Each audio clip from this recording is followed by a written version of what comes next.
ఏపీలోనే కాదు దేశంలో ఉన్న అత్యంత ప్రధానమైన పార్లమెంట్ స్థానాల్లో ఒకటి గుంటూరు. మొదటి నుంచి కాంగ్రెస్ పార్టీకి గట్టి పట్టున ఈ స్థానంలో టీడీపీ కూడా జెండా పాతింది. వరుసగా గెలుస్తూ వస్తోంది. పైగా రాజధాని ప్రాంతం కావడంతో ఇక్కడ గెలుపు అన్ని పార్టీలకు ప్రతిష్టాత్మకంగా మారింది. మరి 2024 లోక్సభ ఎన్నికల్లో ఏ పార్టీ తరఫున ఎవరెవరు బరిలో దిగుతున్నారు? నియోజకవర్గంలో నెలకొన్న పరిస్థితులను ఓసారి చూద్దాం.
చరిత్ర చూస్తే 1952లో గుంటూరు లోక్సభ స్థానం ఏర్పాటైంది.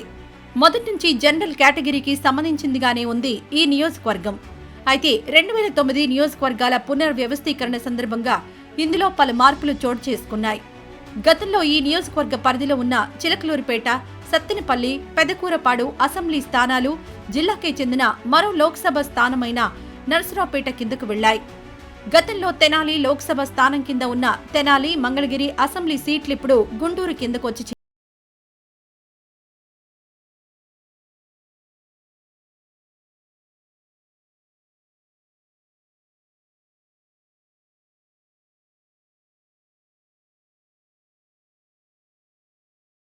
గుంటూరు లోక్సభ పరిధిలో వచ్చే నియోజకవర్గాలను గమనిస్తే గుంటూరు తూర్పు, గుంటూరు పశ్చిమం, తెనాలి, పొన్నూరు, తాడికొండ, మంగళగిరి, పత్తిపాడు ఉన్నాయి. ఇటీవలే విడుదల చేసిన ఓటర్ల జాబితా ప్రకారం గుంటూరు ఎంపీ స్థానం పరిధిలో 17,71,105 మంది ఓటర్లున్నారు. ఇందులో పురుష ఓటర్ల సంఖ్య 8,56,985 కాగా మహిళలు 9,13,929 మంది ఉన్నారు. ట్రాన్స్జెండర్లు 191 మంది ఉన్నట్లు లెక్కలు తేల్చారు.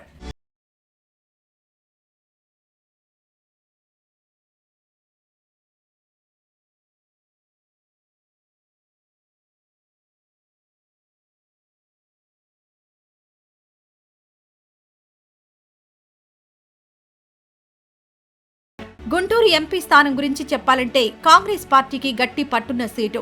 1952 నుంచి ఇప్పటి వరకు జరిగిన ఎన్నికల్లో 12 సార్లు హస్తం పార్టీ అభ్యర్థులే విజయం సాధించారు. ఎన్జీ రంగా లాంటి నేతలు విజయం సాధించిన స్థానం గుంటూరు. టీడీపీ 4 సార్లు, స్వతంత్రులు 1 సారి గెలుపొందారు.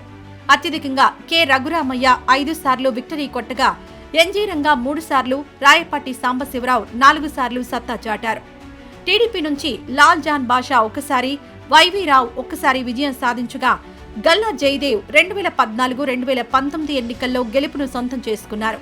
నియోజకవర్గంపై పట్టు నిలుపుకున్నారు.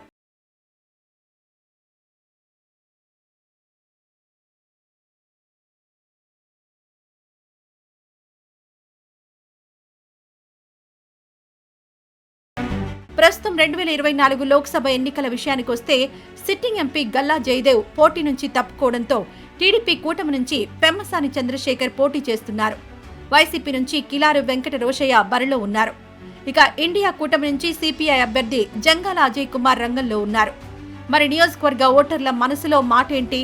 రాబోయే ఎన్నికల్లో ఏ పార్టీ అభ్యర్థి విజయం సాధిస్తారు అన్నది